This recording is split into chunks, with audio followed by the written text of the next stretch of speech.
Hello बच्चों, आइए इस प्रश्न को देखते हैं। तृतीयक अंड झिल्ली है। विकल्प ए विटेलाइन झिल्ली, विकल्प बी जोना रेडिएटा, विकल्प सी एल्ब्यूमिन या विकल्प डी कोरोना रेडिएटा। इस प्रश्न की जो मुख्य अवधारणा है, मुख्य अवधारणा वह है अंड झिल्ली।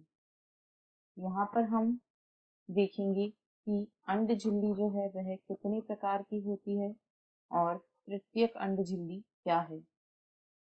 तो अंडाणु के प्लाज्मा झिल्ली के बाहर उपस्थित अतिरिक्त आवरण अंड झिल्लियां होती हैं। उत्पत्ति के आधार पर ये तीन प्रकार की होती हैं। उत्पत्ति के आधार पर ये झिल्लियां तीन प्रकार की होती हैं: प्राथमिक अंड झिल्ली, द्वितीयक अंड झिल्ली तथा तृतीयक अंड झिल्ली। प्राथमिक, द्वितीयक, प्राथमिक, द्वितीयक तथा तृतीयक अंड झिल्ली। ये अंड झिल्लियों के तीन प्रकार होते हैं। प्राथमिक अंड झिल्ली जो होती है ये अंडाणु अथवा oocyte के द्वारा स्रावित होती हैं। ये oocyte या अंडाणु, ये oocyte अथवा अंडाणु द्वारा स्रावित होती हैं। और जोना, पेल्यूसिडा तथा विटेलाइन झिल्ली इस प्रकार की ही झिल्ली का प्रकार है। जोना, पेल्यूसिडा व विटेलाइन झिल्ली, जोना, पेल्यूसिडा तथा विटेलाइन झिल्ली जो है वे प्राथमिक अंड झिल्ली का ही प्रकार है। अब यदि हम द्वितीयक अंड झिल्ली की बात करें तो ये अंडाशय की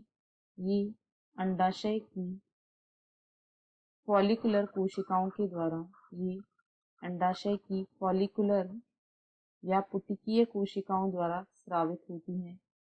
ये अंडाशय की फॉलिकुलर कोशिकाओं से स्रावित होती हैं। और यदि इनके उदाहरण को देखें तो कोरोना रेडिएटा जो है वह द्वितीयक झिल्ली का ही प्रकार है। कोरोना रेडिएटा, कोरोना रेडिएटा यह द्वितीयक प्रकार की झिल्ली होती है। और जो तृतीयक झिल्लियां होती हैं इनका स्रावण फैलोपियन ट्यूब द्वारा होता है। इनका स्रावण जो है वह फैलोपियन नलिका के द्वारा होता है। फैलोपियन नलिका इनका स्रावण करती है। और तृतीयक अंड झिल्ली का प्रकार है एल्ब्यूमिन। एल्ब्यूमिन जो है यह एक तृतीयक प्रकार की अंड झिल्ली है। अतः यदि विकल्पों को देखें तो विकल्प सी इस प्रश्न का सही उत्तर है, क्योंकि विटेलाइन झिल्ली जो होती है वह प्राथमिक झिल्ली होती है। जोना रेडिएटा कोई झिल्ली नहीं है। जो कोरोना रेडिएटा होती है वह द्वितीयक झिल्ली होती है। आशा है आपको प्रश्न समझ आया होगा। धन्यवाद।